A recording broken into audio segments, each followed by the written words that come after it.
guys, this is Anne Marie, and today I'm gonna fake it till I make it again with fake number 3. If you're interested in any of the previous Fake It Till You Make It series, I have those videos all together in a playlist on my channel with a link here and in the description box below. All right, today for fake number 3, I will be recreating this fun rainbow page from the sticker book from Blooming Wild. First off, I went through all of the papers that I had pulled together in my first Fake It video, where I was building kind of my kit from duplicates that already existed in my stash. I cut them down to 8.5 by 11, if at all possible. I no longer scrap in 12 by 12, and so unless it was something I wasn't positive about which part I might use, like the cut apart sheets, I knew that I could cut it down and still use that piece as a background if I needed to, and then use that extra 3.5 inch by 12 inch scrap to help me recreate some of these stickers. If you're a 12 by 12 scrapper, then you might go through and pick which ones you're more likely to use as a background and set those aside, and then start chopping into some of these if you feel like you can. So then I started with the file tabs across the top. I have the Marvy file tab punch, so I just flipped that punch over so I could see where I was lining up my paper, and I lined it up so that I would only punch out half of the label. Since these are going to function as stickers, I don't need to fold them to adhere them or anything. And then I just punched the colors that I needed from a solid light colored cardstock, again, that already came from my kit.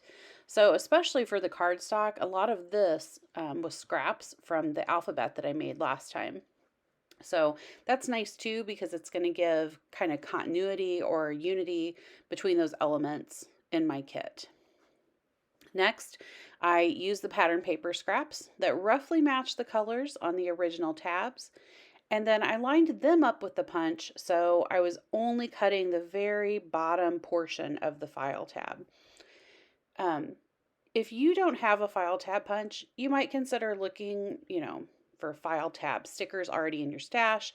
Maybe you have a die, or maybe you have cut files if you have an electronic machine, or just trace a template. This isn't that complicated of a shape, I don't think. I think it would be easy enough to trace and fussy cut if necessary.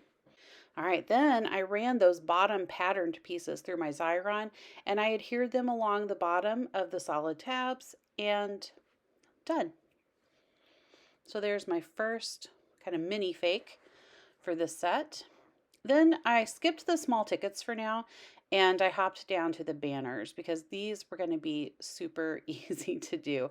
I have a banner punch, so I just punched banners from scraps that roughly matched the patterns or the colors seen on the original banners. If you don't have a banner punch or dies, you could simply cut the paper into rectangles and then notch the ends to create a fishtail. There are a few ways to do that, and if you just Google it or look it up on YouTube, you'll find lots of ways that you can create a fishtail banner very easily. All right, next were the tiny encircled hearts. My circle punch was too small to really hold the hearts, so I had a small circle die though that was the perfect size. So I already had my punches out, so I went ahead and punched my hearts, but then I found that circle die and made the circles. Glued the hearts down and done. Those are pretty easy. When it's pretty easy, like the file tabs and the banners and the hearts, man, that's like the most fun to me when it's so easy to recreate. The tickets were not easy. They irritated me greatly. All right, so finally I tackled them. I'd kind of been putting it off because I had earlier already started looking through my stamps, trying to find specific words that I could use. And so I had a stack of stamps kind of pulled out and ready to go, but I had trouble finding the right size of ticket thing in my stash. And so I ended up using the smaller label from my label punch because I also looked at labels, but kind of the typical label size, even that I felt like was too big to really match a lot of my words that I had. So I ended up going with the smaller label. And I just punched them from colors that were, again, similar hues and saturation as the original from the scraps from my papers that I'd already chosen. I looked through my stamps and I found similar words or phrases. I did just throw my hands up on some though and just picked a phrase that I liked.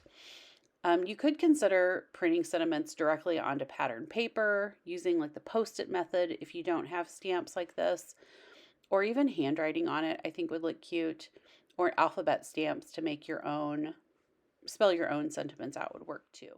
I again ended up using an old overhead transparency. I just ran a strip of adhesive down and then I stuck each of these down on top.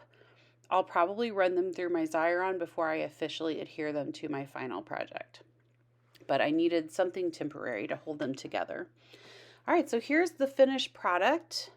These do vary in size a little bit from the original, but they're also sturdier because all but the lime green paper is cardstock weight. So these are sturdier. They've got 1 to 2 layers of cardstock, and I really like that. And I also like that I was able to come so close to the original just using stuff I already had selected for my kit. I didn't have to go looking for more. So I know, again, this is going to kind of work with my kit. It will kind of all be unified and they'll all work together. All right, everyone, that's the video. Thank you so much for watching. If you enjoyed this video, please consider subscribing or clicking the thumbs up. I will be back on Thursday with page kits made for my Fake It Till You Make It kit.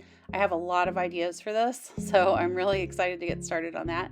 In the meantime, I hope you have a scrappy, happy week. Bye.